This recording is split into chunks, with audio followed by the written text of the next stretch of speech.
शंभवे गुरुवे नमः। शंभवे गुरुवे नमः। शंभवे गुरुवे नमः। सभी गुरु बहनों और गुरु भाइयों के चरणों में मेरा प्रणाम। ब्रह्मांड में व्याप्त समस्त शक्तियों को मेरा प्रणाम। माँ भवानी और हम सबके गुरु भगवान शिव को मेरा प्रणाम। प्रस्तुत है पुस्तक आओ चलें शिव की ओर, पृष्ठ संख्या 199।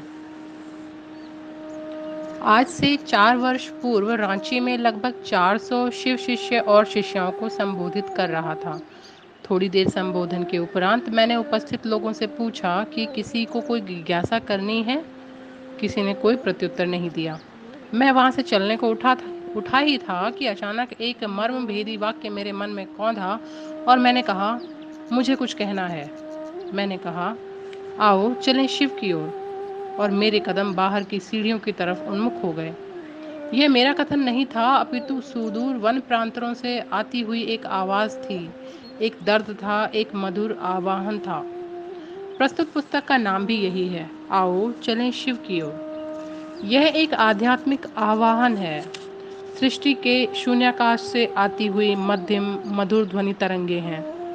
इसमें अंतर्निहित है देश, समाज, परिवार की मर्यादाओं को सुदृढ़ करते हुए भगवान शिव की ओर चलना और चलते ही रहना है। घर को मसान नहीं बनने देना है। देश और समाज के स्थापित नियम और कानून का सम्मान करना है। जो बातें समाज और देश के हित में हैं, उनका उल्लंघन अपने गुरु शिव की ओर चलने में बाधक होगा। भगवान शिव भारत की सांस्कृतिक धरोहर हैं। अतएव राष्ट्र और शिव की सुंदर छवि को आभायुक्त करना है, एतद संकल्पित होना होगा। शिव शिष्यता क्रांति नहीं है, यह एक जागरण है, व्यक्ति के मानसिक एवं आध्यात्मिक तल का।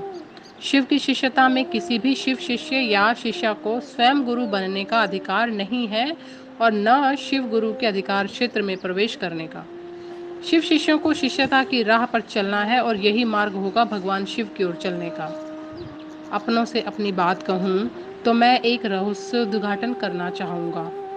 अपने बाल्यावस्था से अब तक के संपूर्ण जीवन को निसंगी भाव से देखता हूँ तो लगता है कोई मुझे विवश करता रहा है शमशान जाने को, पूजा पाठ के विभिन्न आयामों की ओर अग्रसर होने को, दुख और प्रताड़ना झेलने को। भले ही ये मेरे पूर्व जन्मों के स्वकर्म हों और अंततः भगवान शिव की शिष्यता के पथ का पथिक होने के निमित्त बस यंत्रवत चलता रहा हूँ। इस यात्रा में मैंने व्यंग बाणों का दर्द भी सहा है। स्थितियों और परिस्थितियों के पदाघात के चिन्ह अभी भी मेरे मन प्राण पर सहजता से पहचाने जा सकते हैं। मुझे तो लगता है मैं उस पुराने कुएं की तरह हूँ जिसमें हर एक व्यक्ति अपना अक्स, अपने मनोभावों और अपनी धारणाओं की वापसी पसंद करता है। उक्त धारणाओं में वित्तेषणा और लोकेषणा के बीच छिपे रहते हैं। शायद इस धराधाम से जाने तक मैं पुराना कुआं ही रहूंगा, पर अपने अक्स की तलाश या पुनरावृत्ति की सोच वाले लोग यह भूल जाते हैं कि पुराने कुएं के जल में बस उनकी परछाई रहती है और लौटती भी वही है। लोगों के विष बाण अक्सर मेरे मन प्राण को आहत करते आए हैं, पर मेरे गुरु शिव की दया सर्वदा इन आघातों पर मरहम लगाती रही है। मेरी स्वानुभूति है कि पीड़ा के क्षणों में शिव की दया का संचार त्वरित हो जाता है और स्वकर्मों से आई विपदा, व्यथा और विपत्तियों का आघात मन से तिरोहित होने लगता है। शायद सभी के साथ ऐसा ही होता है, जिनके प्रिय शिव हैं अथवा जो शिव के प्रिय हैं। घाव तो सूख जाते हैं किंतु उसके निशान नहीं मिटते हैं। वैसे भी घावों के निशान रेत की तरह नहीं होते। अब जीवन की सांध्य बेला है और रात्रि प्रहर की उत्सुकता से प्रतीक्षा।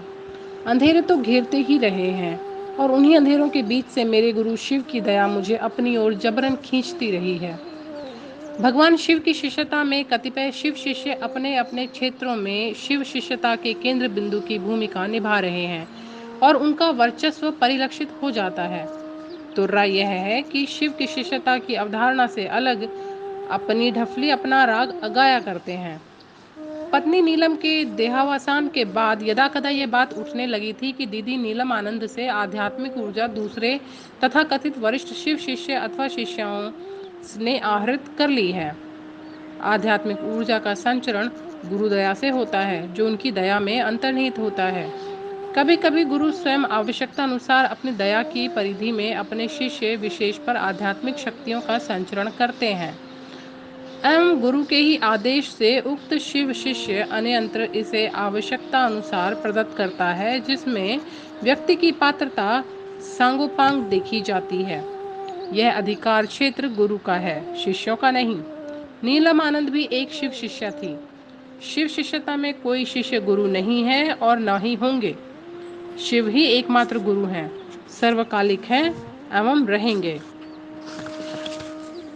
जगत गुरु शिव की दया से शिष्यों में जो प्रभाव दिखता है वह जगत को समाहित करता है। मैंने पाया कि ऐसे शिव शिष्य या शिष्याएं एक क्षेत्र विशेष में अपना सिक्का जमाते हैं, जिसमें बाहरी शिव शिष्यों का प्रवेश उन्हें अनुचित प्रतीत होता है। यह शिव शिष्यता नहीं है, अपितु शिव शिष्यता का छद्म मुखौटा है। स्यात मेरे धराधाम से प्रस्थान के बाद भी क्षेत्र में कुछ शिव शिष्यों और शिष्याओं द्वारा स्वयं को गुरु, श्रेष्ठ अथवा अगुआ घोषित कर दिया जाए। गुरु शिष्य परंपरा में गुरु के देहावसान के पूर्व गुरु द्वारा उत्तराधिकार सौंपने की परिपाटी रही है, ताकि गुरु परंपरा चलती रहे। शिष्य को गुरु जैसा आचरण करने का कोई अधिकार नहीं होता।